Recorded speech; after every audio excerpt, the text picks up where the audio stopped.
नमस्कार NG news Odia को स्वागत। आज मुख्य खबर बोलेरो गाड़ी धक्का देला तेल टांकी ट्रक को जलेश्वर NH60 पुराना तनखी फाटक निकट में बोलेटटी धामरा करंजमाल कलिकता जाउथिबा बेले भारसाम्य हराई छिड़ा होइथिबा तेल टांकी ट्रक को धक्का देथिला।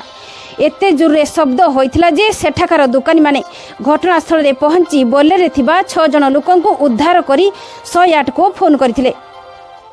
मैडम आपन नाटा कोंट रश्मिता परिडा कोंठो आसिले जाउथले कोंटी आसुतलु धामरा करंजमाल जाउथलु बेंगल तो कलिकता सांक्राइल जाउथले केमती दुर्घटना केमती घटला। दुर्घटना तो मु कोइ पारिबि नै केमती कोन हला। आपण से गाड़ी रे थिले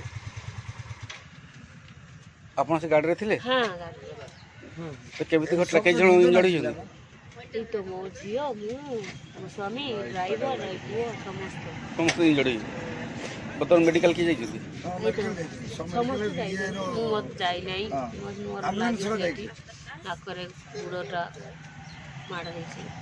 बोलेरे थिबा ड्राइवर एवं यात्री मानक मध्यरु 2 जन को जलेश्वर जीके भट्टर हॉस्पिटल रे चिकित्सा करा जाउछि।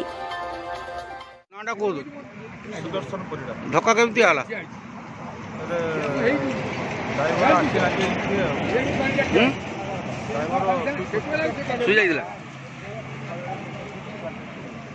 घटनास्थल में जलेश्वर आईआईसी धनेश्वर साहू पहुंची NH60 मझिरे थिबा बोलेर गाड़ीटी को हटाइबा सह घटनार तदंत जारी रखिछंती।